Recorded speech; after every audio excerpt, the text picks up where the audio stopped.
نحمده ونستعينه ونستغفره ونؤمن به ونتوكل عليه ونعوذ بالله من شرور أنفسنا ومن سيئات أعمالنا من يهده الله فلا مضل له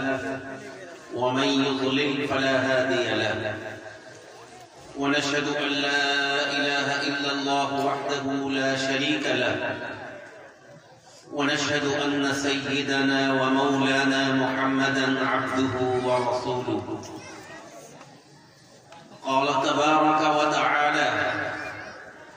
أعوذ بالله من الشيطان الرجيم بسم الله الرحمن الرحيم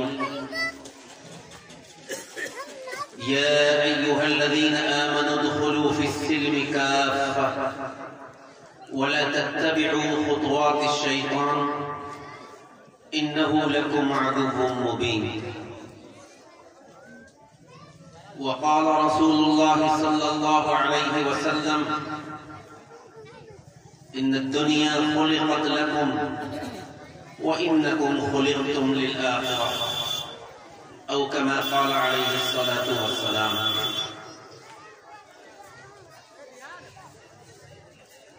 آج آپ کے موضع بختاور پور میں جلسے اصلاح معاشرہ کے عنوان سے منعقد ہونے والے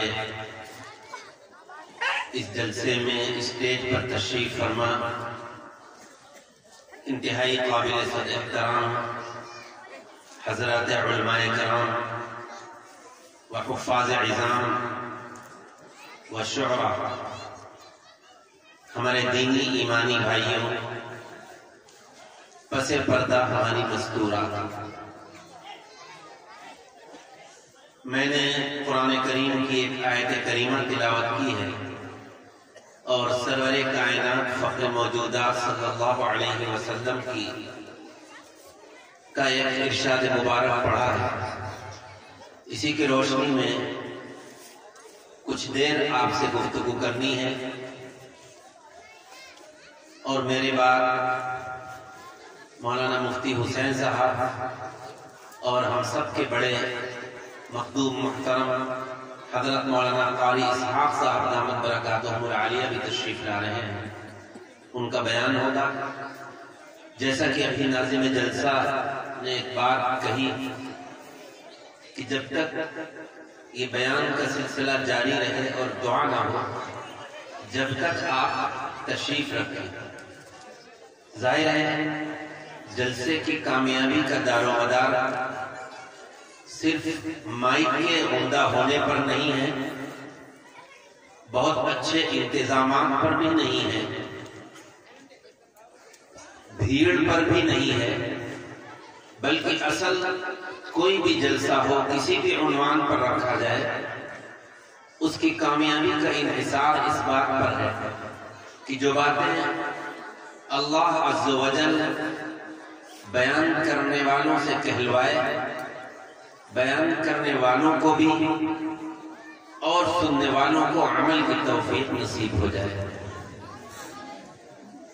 لہذا آپ اس نیت سے یہاں تشریف فرما رہے ہیں کہ جو باتیں مجھ حقیر ناچیز سے میرے بعد دیگر علماء سے آپ سماعت فرمائیں گے تو یہاں سے اٹھنے کے بعد صرف یہ ذہن میں نہ لے کر جائیں کہ فلاں کا بیان ٹھیک تھا، فلاں کا اچھا تھا، بلکہ جو باتیں اللہ تبارک و تعالیٰ آپ کے دل و دماغ میں بٹھا لیں اس پر عمل کریں. اسی وجہ سے ان جلسوں کا انعقاد ہوتا ہے، اخراجات کیے جاتے ہیں، بہت زیادہ دشواریوں کا سامنا کرنا پڑتا ہے، چونکہ آج جو لوگ جلسے کا انعقاد کرتے ہیں وہ جب معاشرے میں کوئی برائیاں، کوئی خرابیاں، اللہ کی نافرمانی، حضور اقدس صلی اللہ علیہ وسلم کی تعلیمات کے خلاف جب لوگوں کو دیکھتے ہیں تو ان کے دل میں یہ آتا ہے کہ انہیں آپ سے محبت، آپ کے یہاں کے وہ علماء ہوں، حفاظ ہوں، دیگر ذمہ دار حضرات انہیں آپ سے محبت ہے، وہ یہ نہیں چاہتے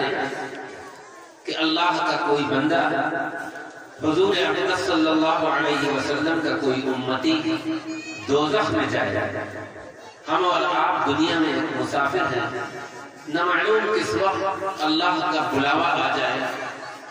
اور ہمیں دنیا اور جہاں چھوڑ کر جانا پڑ جائے۔ آنے میں تو ترتیب ہے، جانے میں کوئی ترتیب نہیں۔ باپ بیٹھا ہے، دادا بیٹھا ہے، اور پوتے کا انتقال ہو رہا ہے، بیٹے کا انتقال ہو رہا ہے، کم عمر لڑکیاں اور کم عمر لڑکے اس دنیا سے جا رہے ہیں۔ آپ نے دیکھا آئے دن حادثات ہوتے ہیں، نوجوانوں اور جوانوں کی موت سے ہمیں اور آپ کو یہ سبق لینی چاہیے۔ بالخصوص میں نوجوانوں سے خطاب کر کے یہ بات کہنا چاہتا ہوں اور اپنی ماں بہنوں سے بھی کہ اگر کوئی جوان موت ہو رہی ہے جس کے بارے میں آپ یہ کہتے ہیں کہ ابھی اس کی عمر ہی کیا ابھی تو اس نے زندگی کی کتنی بہاریں دیکھی تھی، ابھی اس کا نکاح نہیں ہوا یا چند سال ہوئے نکاح ہوا اور اس کے بعد اس کو ایسی بیماری لگ گئی، اس کو ایسا ہو گیا، یہ اس کا ایکسیڈنٹ ہو گیا، تو یاد رکھیے موت تو اپنے وقت پر آتی ہے، لیکن ادھر چند سالوں سے جو جوان موتیں ہم دیکھ رہے ہیں، جوان لڑکوں کو، جوانوں کو، لڑکیوں کو اپنے ہاتھوں سے نہلا کر کفنا کر اور جا کر قبر میں دفن کر رہے ہیں۔ یہ جانے والا ایک خاموش پیغام دے کر جا رہا ہے کہ دیکھو ابھی ہمارے گھر والے بھی سمجھتے تھے کہ ہم زندہ رہیں گے، ہماری بھی کیا کیا امیدیں تھیں، کیا کیا آرزویں اور تمنائیں تھیں، لیکن ہم ہنستے تھے، کھیلتے تھے، تمہارے درمیان رہتے تھے، لیکن دیکھو اب ہم چپ چاپ ہیں، لوگ ہمیں نہلا رہے ہیں اور کفنا رہے ہیں اور ہم کو لے کر قبرستان جا رہے ہیں، ایک دن تمہارے ساتھ بھی یہی ہوگا۔ تو جانے والا، میں تو کہتا ہوں کہ شاید بڑے سے بڑے جلسے کے وہ فائدہ نہ ہو، جو جانے والا ایک خاموش پیغام، ایک اچھا میسج دے کر جوانوں کو جاتا ہے کہ ابھی فکر کر لو آخرت کی، اب گناہوں سے توبہ کر لو، ندامت و شرمندگی کے آنسو بہا لو، بالغ ہونے کے بعد سے لے کر اللہ کو تم نے بہت ناراض کیا ہے، اس روٹھے ہوئے خدا کو اب تو منا لو۔ آخر وہ کون سا وقت آئے گا، نہ رمضان کا انتظار کرو، نہ حج کا انتظار کرو، نہ عمرہ جانے کا انتظار کرو، نہ بڑھاپے کا انتظار کرو۔ اس لیے میرے بھائی کچھ نہیں پتا کہ کس کو کب جانا ہے۔ جس طرح ایک آپ کے گاؤں کا رہنے والا لکھیم پور سے چلا، لکھنؤ سے چلا، دہلی سے چلا، ظاہر ہے اس کو جہاں کا رہنے والا ہے وہاں سے محبت ہوتی ہے، راستے کی دشواریوں اور پریشانیوں کو وہ برداشت کرتا ہے، وہ سوچتا ہے کہ جب ہم بختاور پور میں پہنچ جائیں گے، اپنے گھر پر پہنچ جائیں گے تو وہاں ہم کو سکون ملے گا۔ راستے میں سواریوں کی پریشانیاں ہیں، جگہ ملی نہ ملی، بالکل جس طرح ہمارا اور آپ کا حال اپنے وطن کے تئیں یہ ہوتا ہے۔ وطن جتنا قریب آتا ہے دل میں اتنی خوشیاں ہوتی ہیں کہ اب اتنے کلومیٹر رہ گیا، چند گھنٹوں کے بعد، چند لمحوں کے بعد ہم اپنے گاؤں میں داخل ہوں گے، اپنے بچوں سے ملاقات کریں گے، اپنی بیوی سے ملاقات کریں گے۔ میرے بھائی، میرے عزیز، اسی طرح ایک ایمان والا مرد اور ایمان والی عورت کو یہ سوچنا چاہیے کہ دنیا میں ہم اور آپ سب مسافر ہیں، ہمارا سفر یہ چل رہا ہے اور ہماری منزل قبر ہے، ہماری وہی منزل ہے۔ ہمیں اپنے اس سفر کے ساتھ اس منزل کی فکر کرنا ہے جو بظاہر تو ایک گڑھا ہے، ایک صرف انسان کے قد کے برابر ایک گڑھا کھودا جاتا ہے، لیکن اللہ کے پیارے نبی فرماتے ہیں کہ وہ قبر یا تو جنت کے باغیچوں میں سے ایک باغیچہ ہے یا دوزخ کے گڑھوں میں سے ایک گڑھا ہے۔ لہذا میرے بھائی، اس قبر کو جب ہم دیکھتے ہیں، کھودنے والا، دفن کرنے والا، مٹی ڈالنے والا تو سوچتا ہے یہ تو انسان کے قد کے برابر ہے، لیکن قبر کے جو سوالات ہیں اگر اس کا جواب ہم نے دے دیا میں تو اکثر ایک بات کہا کرتا ہوں کہ کتنا کریم ہے وہ آقا جس نے امتحان کا پرچہ آؤٹ کر دیا، بتلا دیا۔ اگر آج کسی کالج کے پڑھنے والے اسٹوڈنٹس کو سالانہ امتحان کے پرچے کا علم ہو جائے تو وہ بہت خوش ہوتا ہے۔ کسی مدرسے میں پڑھنے والے طالب علم کو یہ پتہ لگ جائے کہ سوالات کیا آنا ہے تو وہ بہت خوش ہوتا ہے کہ اب تو سوالات ہم کو پتہ ہے، تیاری ہم کر لیں گے۔ لیکن ہمیں دنیا کے امتحانوں کے سوالات نہیں پتہ ہوتے، سالانہ اور ششماہی امتحان کے سوالات کا ہمیں علم نہیں ہوتا۔ کیا کوشچن آئے گا، کیا ہم آنسر دیں گے، کیا سوالات آئیں گے، کیا جوابات دیں گے۔ لیکن کتنا کریم ہے وہ آقا، اس کو اپنے بندوں اور بندیوں سے کس درجہ محبت ہے کہ قبر میں ہونے والے تینوں سوالات اس نے پیارے نبی کے ذریعے ہم کو بتلا دیے۔ من ربک، تمہارا رب کون ہے؟ ما دینک، تمہارا طریقہ زندگی کیا ہے؟ اور حضور اقدس صلی اللہ علیہ وسلم کی شکل مبارک لائی جائے گی اور پوچھا جائے گا ما تقول لہذا الرجل، ان کے بارے میں تمہارا کیا خیال ہے؟ اس لیے میری مائیں بہنیں بھی سنیں، میرے جوان اور نوجوان بھی سنیں، ادھیڑ عمر والے بھی یہ بات سنیں کہ یہ سوالات ان علماء کے ذریعے آپ کے دل و دماغ تک پہنچا دیے گئے۔ اب اس کی تیاری کے لیے اللہ نے یہ زندگی دی ہے، اس لیے اس زندگی میں ان تین سوالوں کی تیاری کرنا ہے۔ رب چاہی زندگی گزارنا ہے، اسلام اور دین اسلام کے مطابق زندگی گزارنا ہے، حضور اقدس صلی اللہ علیہ وسلم کی تعلیمات جو ہیں اس پر عمل کرنا ہے۔ اگر ہم جو بھی کوئی گناہ کا خیال آئے،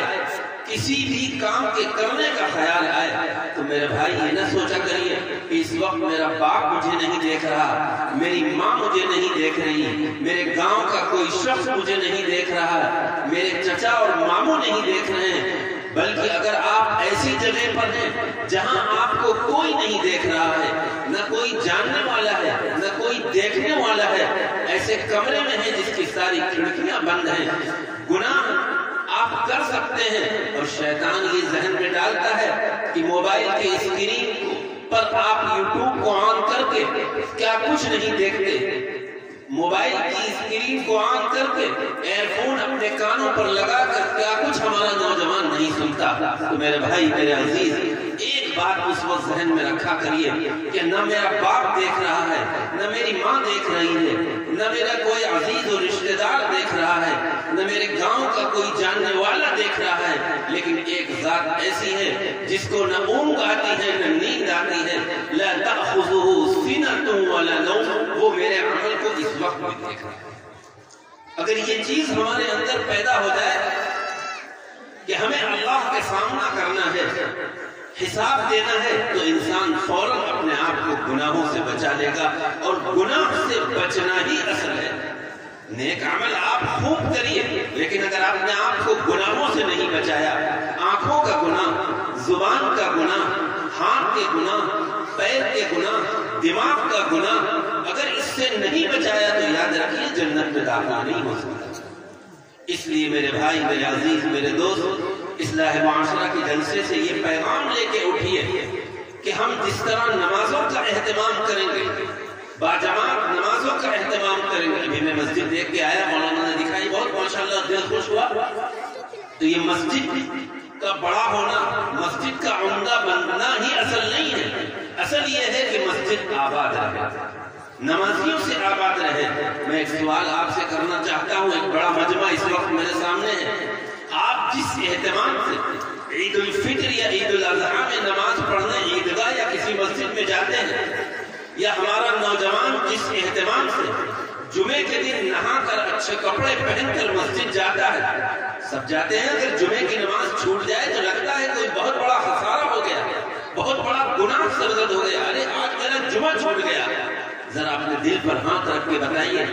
کہ جس اہتمام سے آپ جمعے کی نماز پڑھتے ہیں، اس اہتمام سے پانچوں وقت کی نماز پڑھتے ہیں یا نہیں پڑھتے؟